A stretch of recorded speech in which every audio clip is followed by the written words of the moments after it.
I'm Mrs. Armentrout here at Lakeside Elementary School, and we are with my 5th grade class. We're going to be collecting some data and reviewing mean, median, mode, and range. All right, so what we are going to do today is first, before we analyze any data, we have to collect it. So the activity we're going to be doing and the question we're trying to figure out is, are boys or girls better at hopping on one foot? It's a competition.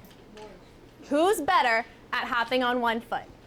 You have 30 seconds to hop on one foot. If we're trying to figure out who's better at hopping on one foot, what do we need to make sure we're doing as we're hopping?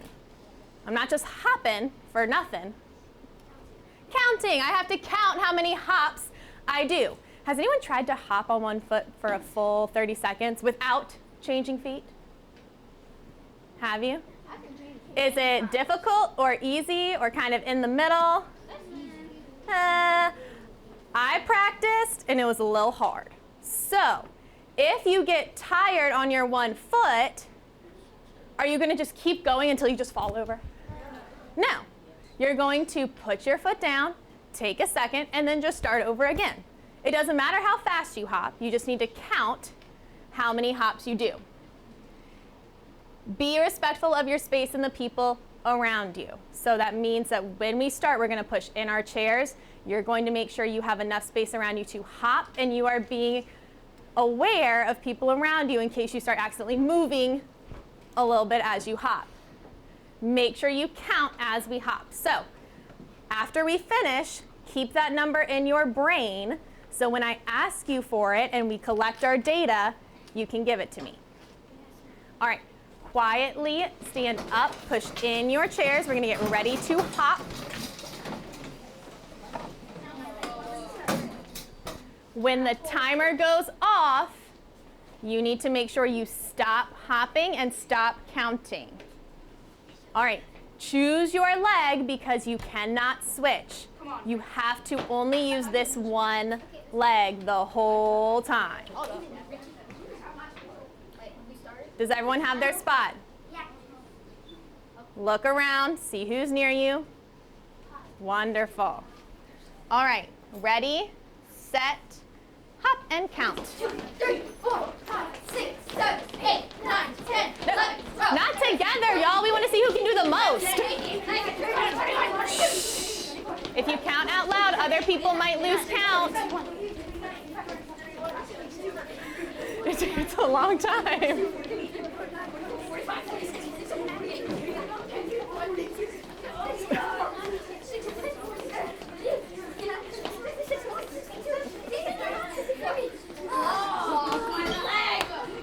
All right.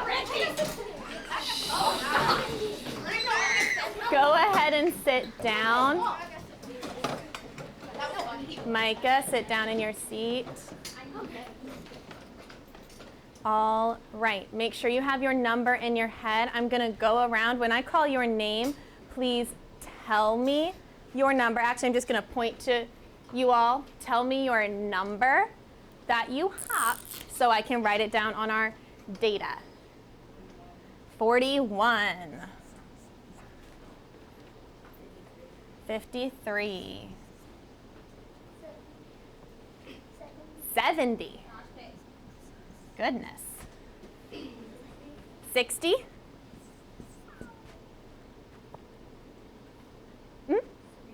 71. Oops. There we go. 72. 63. That's a girl. Oh, sorry. My bad. It's time to wake up this morning. 49. Good thing you guys were awake to catch my mistake. 68. 53. You guys, I think I did like 35 when I practiced, so. How many? How many hops?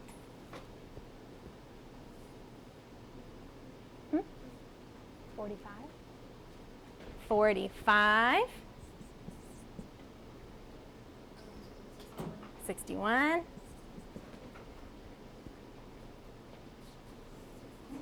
67. 74. 71. Oh, I see a lot of people in like the 60s, 70s. 68.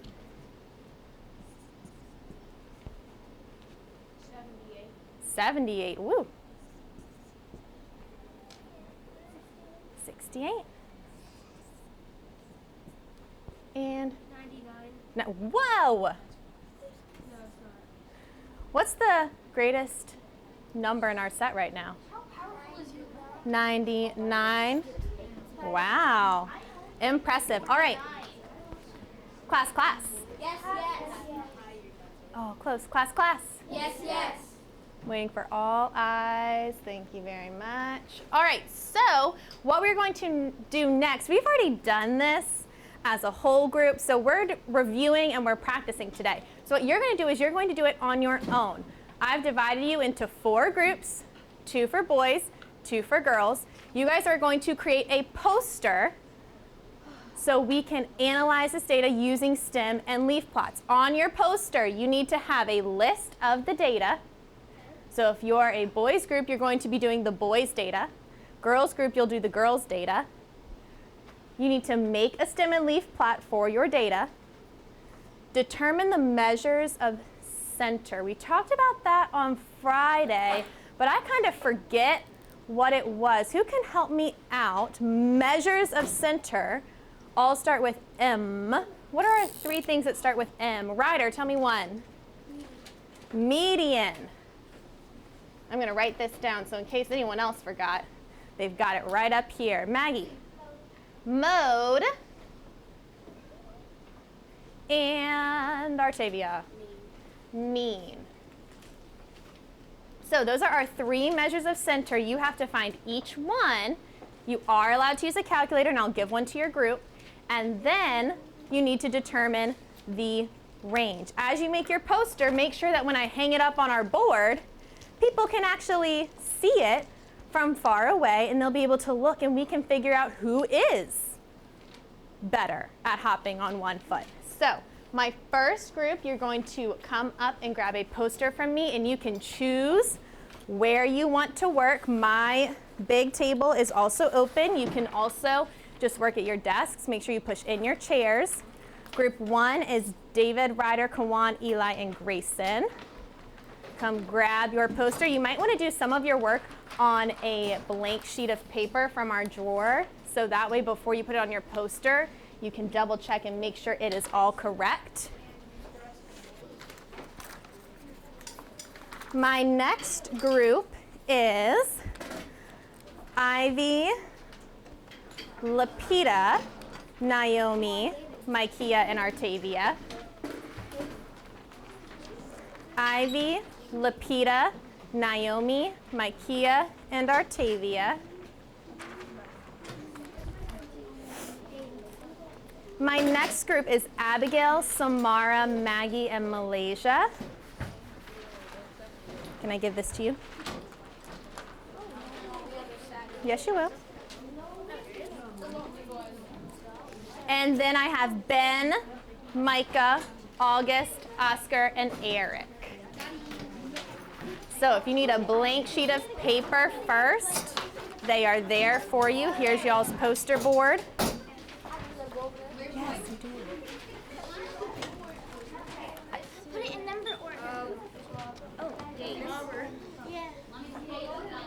Okay, so I'll write it down here. In number order. And I'll write it down here. Okay, the lowest number Good teamwork, you guys. 41. Okay, 41. I love how you're going back to your notes so that way you guys can figure out the mean, median, mode, and range. As you make your poster, think about using markers and crayons. Make it appealing for people to look at when you present. Someone hand me a marker. Crayons are right up here. Yeah, just the girls. We're doing just the girls' data, and the boys group are going to do boys' data.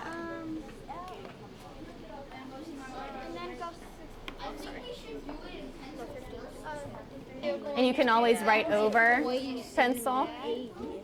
Yeah, that's how I count. Guys, you got all this space. You can make those numbers bigger so people can see them. Because if I hang it up here, is Eric going to be able to see his numbers and all his hard work from the back? Hold up. Here we have 4. Okay, 5. Okay, 6 and 7. I'm the rough draft. Wonderful. Why didn't you guys write an 8 or a 3? We don't have 8s in ours. Oh, so we don't have anything in the 80s or the 30s? No, it's just the Oh, boys. that makes sense. Okay, That so makes for sense. the 4s we have a 1 and a 5. 1. Okay, so now we have it done. Now we get to make.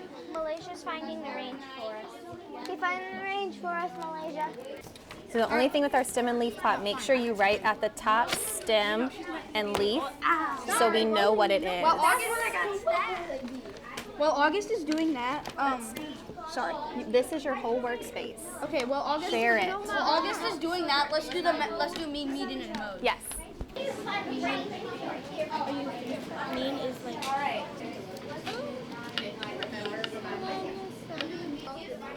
What's the median? That is median. Median is middle. Median, middle. Mean is when you add them all up and then you divide by the number of numbers in your set. I'm doing mode and he's doing range. What's mode? Where are your notes? You've got a math journal right in front of you. Mode is how many multiplied decimals. So you did step 1, add up all the data. Step 2, divide by the number of data. So the amount of numbers in your set, count those up, and that's what you divide. 2, you add them up and then divide them. So yes, that is what you do for median, but we missed one first step for median. We have to do something with our list of data first. Oh, Yeah. I'm looking for groups that are working well together to give them pause. You're communicating, you're working together. That's what will get you a paw right now.